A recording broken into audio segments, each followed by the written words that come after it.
कोई परीक्षा ऐसी नहीं बिना पेपर लीक के परीक्षा पूरी हो गई हो। फ्रेंड्स, हम बड़ी जिम्मेवारी के साथ हमने कहा था हम जीरो टॉलरेंस की अप्रोच में चलते हैं।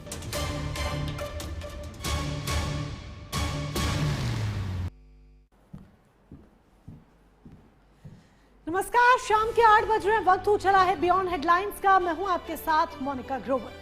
बियॉन्ड हेडलाइंस में हम आपके समक्ष लाते हैं वो तमाम बड़ी खबरें जिनके बारे में जानना समझना आपके लिए सबसे ज्यादा जरूरी है। और आज जिस विषय को हम आपके समक्ष लेकर आए हैं वो सीधे देश के छात्रों से जुड़ा हुआ है, देश के युवाओं से जुड़ा हुआ है, देश के भविष्य से जुड़ा हुआ है। आज बात ना सिर्फ एग्जाम्स को लेकर होगी बल्कि एग्जाम्स को कराने वाली सबसे बड़ी एजेंसी यानी कि एनटीए की भी होगी। तो क्या वो अहम जानकारी है या कौन सी वो पड़ताल है जो हम आपके समक्ष आज बियॉन्ड हेडलाइंस के माध्यम से रखने वाले हैं, ये जानने के लिए अगले आधे घंटे तक जुड़े रहिए प्राइम न्यूज के साथ।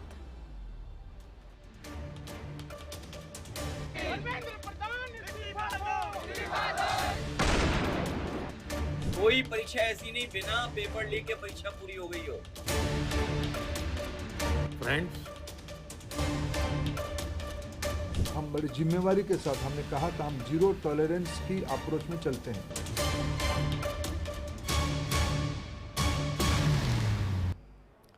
हर साल लाखों माँ बाप उनके बच्चे एक सपना देखते हैं, डॉक्टर बनने का, इंजीनियर बनने का। माता पिता अपनी कमाई का हर पैसा हर घंटा इस सपने पर लगा देते हैं कि चाहे जितना भी खर्च आए उनकी औलाद के सपने जरूर पूरे हो जाए। महंगी से महंगी कोचिंग में जाकर पढ़ाते हैं, दिन रात बच्चा पढ़ाई करता है, मेहनत करता है, घर परिवार के फंक्शन से दूरी बना लेता है, मोबाइल का इस्तेमाल नहीं करता है, कई त्योहार स्टडी रूम में बैठे बैठे निकाल देता है और तब जाकर एक छात्र परीक्षा केंद्र तक पहुंच पाता है। परीक्षा केंद्र के बाहर खड़े परिजन ईश्वर से प्रार्थना करते हैं कि बस इस बार मेरे बच्चे का एग्जाम क्लियर हो जाए, कुछ भी हो जाए, बस मेरा बच्चा एग्जाम पास कर जाए। लेकिन इस आस पर चोट तब पहुंचती है जब कुछ गैर जिम्मेदाराना लोग अपनी जेब भरने के चक्कर में करोड़ों बच्चों के सपने का गला घोट देते हैं। सबसे पहले नीट के बारे में बात करते हैं। तस्वीरें हम आपको दिखाने जा रहे हैं। आपके सामने 3 तस्वीरें हम रखेंगे, इन तस्वीरों को जरा ध्यान से देखिए। ये तस्वीरें आपके सामने 3 मई 2026, वो तस्वीर आपको याद होगी जब आंखों में हजारों सपने लेकर कड़ी मेहनत कर कर दिन रात जाकर बच्चे परीक्षा केंद्र पर परीक्षा देने के लिए पहुंचे थे। 3 मई 2026 को नीट का एग्जाम हुआ था, लेकिन 12 मई 2026 वो तारीख जब परीक्षा रद्द कर दी जाती है क्योंकि एग्जाम पेपर लीक हो चुका है। ये जानकारी मिलती है, कंफर्मेशन होती है और 12 मई 2026 वो तारीख जब इन तमाम बच्चों के 23 लाख के करीब बच्चे एग्जाम देने पहुंचे थे, उन बच्चों के सपने तार तार हो जाते हैं। ये सुनकर तो 14 से 17 बच्चे लगभग मौत को गले लगा लेते हैं, वो अपनी जीवन लीला ही समाप्त कर लेते हैं। और फिर दूसरा पेपर 21 जून 2026 वो तारीख जब दूसरा पेपर नीट का संपन्न कराया जाता है। एनटीए के ऊपर नीट के पेपर लीक का दाग लगा। एनटीए नेशनल टेस्टिंग एजेंसी, जिसके ऊपर सबसे बड़ी जिम्मेदारी होती है कि वो नीट का एग्जाम संपन्न कराए। अगर आप एनटीए के बारे में ज्यादा नहीं जानते हैं तो एनटीए दरअसल है क्या, वो हम आपको बताते हैं। एनटीए क्या है जरा जान लीजिए। एनटीए को सबसे पहले जान लीजिए, ये स्वायत्त संस्था है यानी कि एक खुद की एजेंसी है। स्थापना 2017 में नीट एनटीए की हुई। नीट यूजी की परीक्षा कराती है, जेईई मेन की परीक्षा संपन्न कराती है, क्यूट यूजी पीजी की परीक्षा एनटीए के द्वारा संपन्न कराई जाती है। तो ये जरा आप देख लीजिए, मुख्य जो एग्जाम्स हैं यूजीसी नीट की परीक्षा, सीएसआईआर एनईटी की परीक्षा, सीएमएटी की परीक्षा नीट के द्वारा, माफी चाहेंगे, एनटीए के द्वारा संपन्न कराई जाती है। स्टाफ मेंबर्स के बारे में जान लीजिए। 39 स्थायी पद पर लोग हैं, जो पद भरे गए हैं वो 24 है, खाली पद 15 है, यानी कि अभी पूरी स्टाफिंग इसमें नहीं है। अन्य स्टाफ के बारे में जान लीजिए। कॉन्ट्रैक्चुअल 73 है जो कॉन्ट्रैक्ट पर काम करते हैं और आउटसोर्सिंग 124 है जो आउटसोर्स पर काम करते हैं। ठीक है, एनटीए को जरा अच्छी तरीके से जान लीजिए। ये स्वायत्त संस्था है जिसकी 2017 में स्थापना की गई थी। लाखों छात्रों के ऊपर बस गिनती के लोग बैठते हैं। काउंटिंग हमने आपको बता दी है। जब यही जानकारी युवाओं को लगी तो आवाज बुलंद की गई नतीजा ये निकला कि न सिर्फ इस्तीफा हुआ बल्कि एनटीए ने रातों रात 16 पदों पर भर्ती निकाल दी। इस पूरे घटनाक्रम के दौरान मुझे कई ऐसे लोग हम लोगों को मिले जिन्होंने कहा कि पेपर लीक से हमें क्या मतलब। तो आज प्राइम न्यूज आपको यह बताएगा कि कैसे एक पेपर लीक का मुद्दा आपके घर के बच्चों से जुड़ा हुआ है। जब पेपर लीक होता है तो अमीर या गरीब नहीं बल्कि देश के युवा के सपने टूट जाते हैं। और आप सभी ये जानते हैं कि भारत की ताकत उसका युवा है, उसकी शक्ति है, क्योंकि यही युवा भारत का भविष्य है। युवा वो ताकत है जो किसी भी देश में सत्ता हिला सकते हैं और भारत में भी यही हुआ है। पेपर लीक हुआ, युवाओं ने इस मुद्दे को इतना भुनाया कि आखिर में एक इस्तीफा लेकर ही शांत हुए।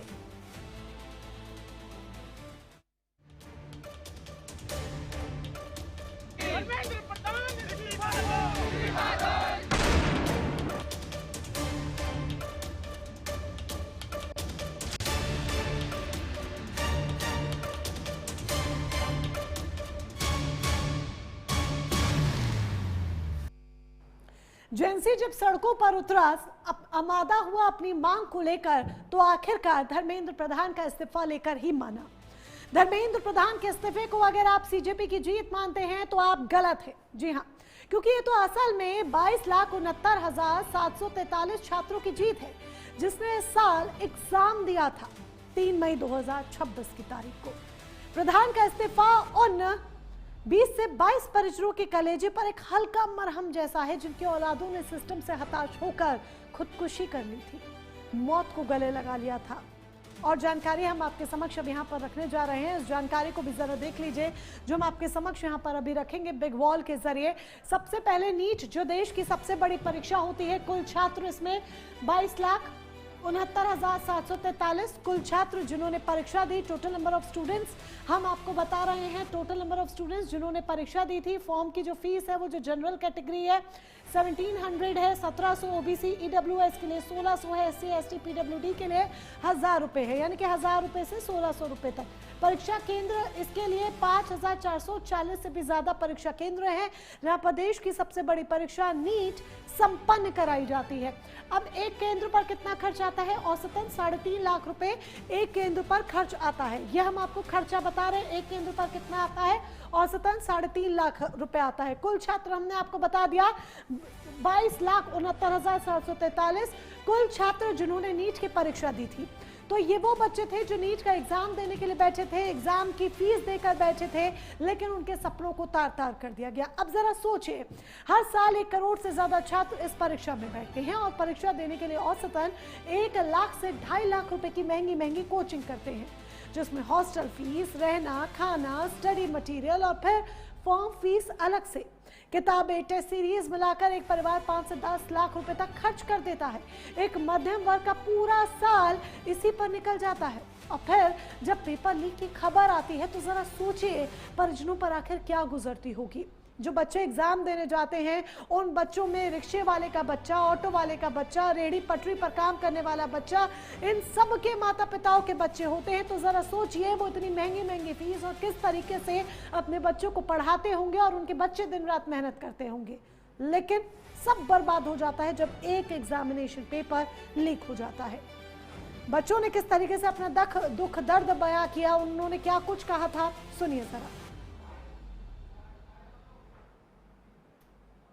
लीक हो रहा है या जो भी है, ये लीक नहीं हो रहा है, ये किया जा रहा है। 2024 में हुआ, बच्चों का भविष्य बिगड़ा।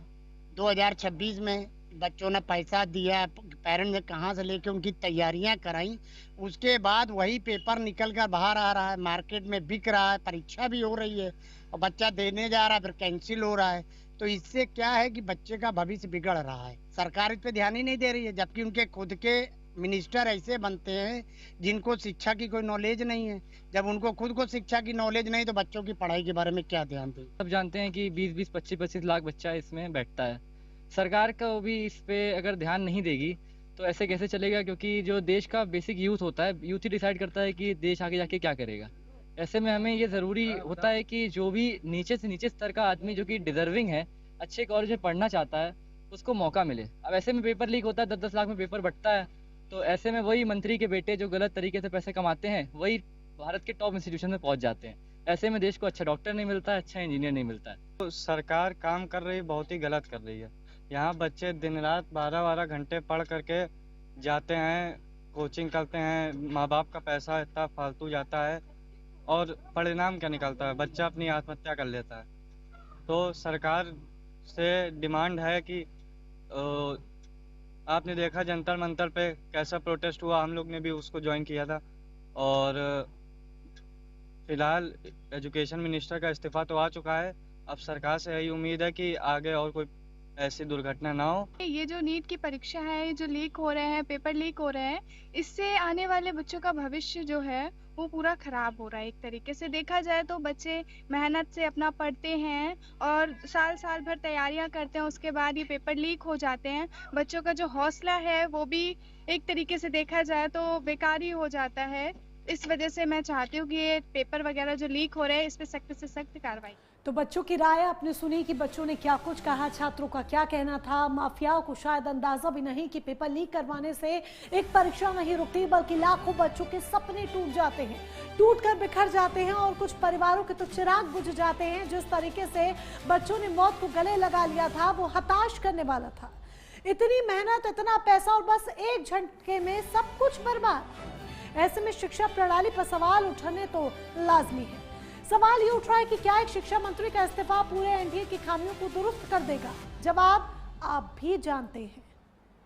अब और जानकारी हम आपको देने वाले हैं कि किस तरीके से बार बार जो फेरबदल है वो किया जाता है और शिक्षा मंत्रालय में खास तौर पर बार बार फेरबदल हुआ। ये जरा तस्वीरें आप देख लीजिए। स्मृति ईरानी 26 मई 2014 से 5 जुलाई 2016 तक उन्होंने कार्यभार संभाला। उसके बाद प्रकाश जावड़ेकर, धर्मेंद्र प्रधान, प्रहलाद जोशी, अब वर्तमान में 25 जुलाई को उन्होंने कार्यभार संभाला।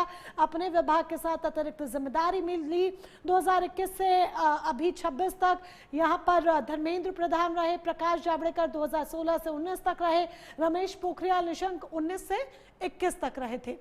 तो यानी कि बार बार शिक्षा मंत्रालय को संभालने वाले जो व्यक्ति है, यानी कि गद्दी पर बैठने वाले जो लोग हैं, वो बार बार बदले गए हैं। मतलब साफ है कि मौजूदा सरकार में इस देश को अब तक एक भी ऐसा शिक्षा मंत्री नहीं मिला है जो फुल टाइम एजुकेशन मिनिस्टर रह सका हो। यह हम नहीं कह रहे, बल्कि एक मंत्रालय में बार बार हुए बदलाव खुद बता रहे हैं। और इस पर विपक्ष का क्या कहना है, अब आपको वो भी बताते हैं। नेता प्रतिपक्ष राहुल गांधी ने इस मामले पर सरकार और संघ दोनों पर निशाना साधा है। क्या उन्होंने कहा, सुनिए। उसको तो जाना ही था और अच्छा है कि वो गया। बहुत बड़ा मुद्दा है आरएसएस का जो कैप्चर है हिंदुस्तान के सिस्टम पर, एजुकेशन सिस्टम पर। अगर मोदी जी की गलती है तो उतनी ही गलती आरएसएस की। तो राहुल गांधी ने किस तरीके से संघ पर निशाना साधा वो आपने देखा। किस तरीके से भारतीय जनता पार्टी को उन्होंने कटघरे में खड़ा किया वो आपने देखा। ये सिर्फ राहुल गांधी तक सीमित नहीं है, बल्कि विपक्ष के तमाम नेता बार बार सरकार पर प्रहार कर रहे हैं, बार बार सरकार पर हमला कर रहे हैं। और जाहिर सी बात है, जिस तरीके से धांधली देखने को मिल रही है, जिस तरीके से बार बार घपले हो रहे हैं, सवाल उठने लाजमी है। परीक्षा प्रणाली की बात कर रहे हैं तो परीक्षा प्रणाली में जवाबदेही इतनी कमजोर है कि पेपर लीक अब कोई घटना नहीं, बल्कि मानो जैसे एक रूटीन बन गया है। हर साल लाखों छात्रों का भविष्य बर्बाद होता है, फिर भी सिस्टम सुधरने का नाम नहीं लेता। लेकिन देर आए दुरुस्त आए। जी हाँ, केंद्र सरकार ने अब कुछ कदम भी उठाए हैं। विस्तार से आपको बताते हैं कि सरकार की तरफ से क्या क्या कदम उठाए गए हैं। आखिरकार केंद्र सरकार एक्शन मोड में आई है और अब जो कदम उठाए गए हैं वो कहीं ना कहीं ये दिखाते हैं कि किस तरीके से कार्रवाई की जा रही है, बैक टू बैक एक्शन लिया जा रहा है। एक्शन के बारे में जब हम बात कर रहे हैं, 92 ठिकानों पर रेड की गई और 13 आरोपियों को गिरफ्तार किया गया। बड़ी कार्रवाई को यहाँ पर अंजाम दिया गया। लगातार जांच पड़ताल की जा रही है, लगातार केंद्र सरकार एक्शन मोड में है। 92 ठिकानों पर रेड, 13 आरोपी गिरफ्तार। इतना ही नहीं, एनटीए के 47 अफसर बर्खास्त कर दिए गए। नेशनल टेस्टिंग एजेंसी जिसके ऊपर जिम्मेदारी है नीट एग्जाम को संपन्न कराने की, उसके 47 अफसर बर्खास्त किए गए। शिक्षा मंत्री, एनटीए डीजी सहित तमाम इस्तीफे जो है वो देखने को मिले हैं। एक के बाद एक इस्तीफों का दौर देखा गया। इतना ही नहीं, नंदन नीलकर्णी की अध्यक्षता में अब टास्क फोर्स गठित कर दी गई है। है जो पूरे कार्य को अब आगे अंजाम देगी। यानी कि केंद्र सरकार ने पूरी तरीके से जिम्मा संभाल लिया है। एंटी पेपर लीक कानून बन गया है। ये कानून और सख्त कर दिया गया है। इसमें संशोधन दरअसल किया गया है। 24 के कानून में संशोधन करके 26 में जो नया कानून बना है, राष्ट्रपति हस्ताक्षर भी कर चुकी हैं। ये पहले से ज्यादा सख्त है। यानी कि जिस तरीके से सख्त इसे बनाया गया है, हो सकता है माफियाओं के भीतर अब एक डर पैदा कर पाए। लेकिन क्या ये कदम असरदार साबित होंगे? ये सवाल अगर पूछें तो ये सवाल अब भी बरकरार है। सरकार ने कॉम्पिटिटिव एग्जाम में धांधली रोकने के लिए सख्त कानून बनाया है। कानून क्या है वो भी हम आपको समझाएंगे कि क्या कानून सरकार की तरफ से बनाया गया है, क्या संशोधन किया गया है, क्या चेंजेस किए गए हैं, कैसे सरकार इस तरफ प्रयासरत है कि सिस्टम को सुधारा जाए। लगातार जिस तरीके से पेपर लीक के मामले सामने आते हैं वो मामले सामने ना आए, इस मामले पर सदन में बहस भी जमकर हुई। जो बहस हुई वो भी आपने देखी थी। पूरा मानसून सत्र किस तरीके से छात्रों के मुद्दे को लेकर गर्म रहा। विपक्ष ने बार बार सरकार पर हमला किया, विपक्ष ने बार बार हंगामा किया। सरकार पहले कहीं ना कहीं चर्चा से कतराती दिखी, लेकिन उसके बाद सरकार ने चर्चा करने के लिए सरकार को भी मजबूर होना पड़ा और आखिरकार इस मुद्दे पर चर्चा हुई और पूरी सर्वसहमति के साथ, सर्वसम्मति के साथ जो संशोधन है वो पास भी हुआ। पहले लोकसभा से पास हुआ, उसके बाद राज्यसभा से पास हुआ, फिर राष्ट्रपति के पास हस्ताक्षर के लिए गया और अब ये कानून के रूप में संशोधन हमारे सामने है, एंटी पेपर लीक बिल, जिसमें जो तमाम बड़े बदलाव किए गए हैं वो आप जानते ही हैं। सजा को बढ़ा दिया गया है, जुर्माना बढ़ा दिया गया है, 10 साल की सजा कर दी गई है, 1 करोड़ का जुर्माना कर दिया गया। यानी कि पहले से और भी ज्यादा स्ट्रिक्ट एक्शंस लिए गए हैं संशोधन के जरिए। इतना ही नहीं, फास्ट ट्रैक कोर्ट बनाने की बात भी प्रधानमंत्री नरेंद्र मोदी ने की है। प्रधानमंत्री नरेंद्र मोदी खुद युवाओं से जुड़ रहे हैं। इस पूरे मसले पर सदन में बहस का एक छोटा सा हिस्सा भी हम आपको दिखाएंगे ताकि आप देख सके कि मॉनसून सत्र में किस तरीके से छात्रों का मुद्दा गर्मा गर्म रहा। देखिए जरा, पारित किया जाए। The bill is passed. आंकड़े बदले हैं, उससे कुछ होने वाला नहीं है। पिछले दशक में 152 पेपर लीक हुए, 750 करोड़ छात्र प्रभावित हुए, मगर एक भी दोषी, एक भी माफिया को सजा नहीं। आप पेपर लीक होने के बाद की सारी बातें कर रहे हैं, चाहे वो फास्ट ट्रैक कोर्ट्स हो, चाहे हार्शर पनिशमेंट हो, चाहे पेनल्टीज हो, लेकिन पेपर लीक रोकने के लिए आप क्या कर रहे हैं उस बारे में आपने आज भी कोई बात नहीं की। तो देखिए, एंटी पेपर लीक बिल में संशोधन हो चुका है। ये कानून के रूप में हमारे सामने है। हालांकि कहीं ना कहीं सरकार की खामी इसमें विपक्ष ने जमकर उजागर की, आरोप लगाया कि विपक्ष ने आरोप लगाया सरकार पर कि सरकार का एक तरीके से इकबालिया बयान है, क्योंकि 24 में कानून बना जिसमें संशोधन 26 में कर दिया गया जाकर, यानी कि मात्र 2 साल के अंदर इसमें संशोधन की जरूरत आ पड़ी। यानी कि सरकार नाकाम है पेपर लीक के मामले रोकने में, इसीलिए इतनी जल्दी संशोधन लाने की जरूरत भी आ पड़ी। विपक्ष ने जमकर इस मुद्दे पर भी सरकार को घेरा, लेकिन सरकार ने अब जब संशोधन के लिए जो तमाम नियम कायदे कानून हमारे समक्ष रखे हैं वो एक एक कर हम आपको बता देते हैं कि बिल में क्या क्या है। नए कानून के बारे में हम आपको जानकारी दे रहे हैं। दोषियों को 10 करोड़ का जुर्माना लगेगा। ये एंटी पेपर लीक बिल 2026 हम आपके समक्ष रख रहे हैं। इस बिल में क्या क्या है जो अब कानून बन चुका है। 10 साल की सजा का प्रावधान इसमें है। 10 साल की सजा का प्रावधान, 1 करोड़ का जुर्माना, स्ट्रिक्ट एक्शंस लेने की बात इसमें की जा रही है। स्ट्रिक्ट एक्शंस लिए जाएंगे। 2 महीने में चार्जशीट दाखिल करनी होगी। अगर कोई मामला सामने आता है, उम्मीद करते हैं ना सामने आए, लेकिन अगर सामने आता है तो 2 महीने में चार्जशीट जो है वो दाखिल करनी होगी। 3 महीने में स्पेशल फास्ट ट्रैक कोर्ट में सुनवाई होगी। ये बात भी निकल कर सामने आई है कि 3 महीने में अब स्पेशल फास्ट ट्रैक कोर्ट में सुनवाई होगी और ये बात पहले ही पीएम ने अनाउंस कर दी थी कि फास्ट ट्रैक कोर्ट बनाए जाएंगे। दोषियों को 10 करोड़ रुपए का जुर्माना लगेगा। ये एक बड़ा फाइनेंशियल प्रहार है जो सरकार की तरफ से दोषियों पर किया जा रहा है। 10 साल की सजा का प्रावधान भी सरकार की तरफ से रखा गया है। तो केंद्र सरकार ने देर से ही सही पर जरूरी कदम जरूर उठाए हैं। अब देखना होगा कि क्या इससे पेपर लीक की समस्या का हल निकलता है या फिर नहीं। देश का भविष्य सुरक्षित हो पाएगा या फिर नहीं, क्योंकि देश के भविष्य के साथ जिस तरीके से खिलवाड़ हो रहा है, कुछ माफिया साठगांठ कर कर किस तरीके से देश के भविष्य के साथ खिलवाड़ कर रहे हैं वो हमने देखा, क्योंकि मामले रुकने का नाम नहीं ले रहे थे। बार बार गड़बड़ियां सामने आ रही थी। खासतौर पर नीट पेपर लीक के मामले के बाद सीबीएसई में भी जिस तरीके से त्रुटियां सामने आई, जो मार्कशीट्स को लेकर सामने आई थी, जो पेपर चेकिंग के वक्त की जो पूरी त्रुटियां सामने आई थी, इसने छात्रों के भविष्य को लेकर, एजुकेशन सिस्टम को लेकर कई सवाल खड़े कर दिए हैं। लेकिन सरकार अब एजुकेशन सेक्टर में और भी ज्यादा सजग हो गई है, तमाम कदम उठाए जा रहे हैं। लेकिन धरातल पर ये कदम कितने कारगर साबित होंगे ये वक्त बताएगा, और ये वक्त के साथ ही पता चलेगा कि किस तरीके से ये जो तमाम कदम हैं ये कदम कितने कारगर साबित होते हैं। बहरहाल अब ये नया कानून हमारे समक्ष है। अब इस कानून के जरिए उम्मीद है कि माफियाओं के भीतर एक डर पैदा हो, ताकि दोबारा से किसी बच्चे के भविष्य के साथ खिलवाड़ ना हो, उन लाखों बच्चों के भविष्य के साथ खिलवाड़ ना हो जो अगले साल फिर नीट की परीक्षा देने बैठेंगे या फिर कोई और बड़ा एग्जाम देने के लिए बैठेंगे।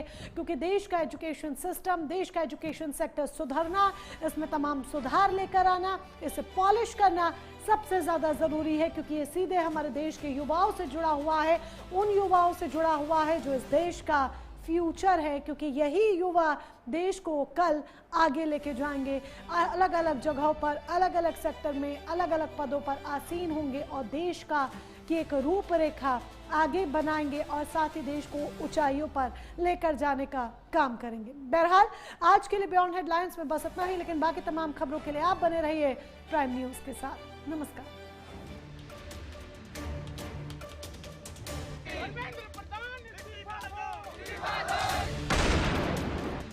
कोई परीक्षा ऐसी नहीं बिना पेपर लीक के परीक्षा पूरी हो गई हो। फ्रेंड्स, हम बड़ी जिम्मेवारी के साथ हमने कहा था हम जीरो टॉलरेंस की अप्रोच में चलते हैं।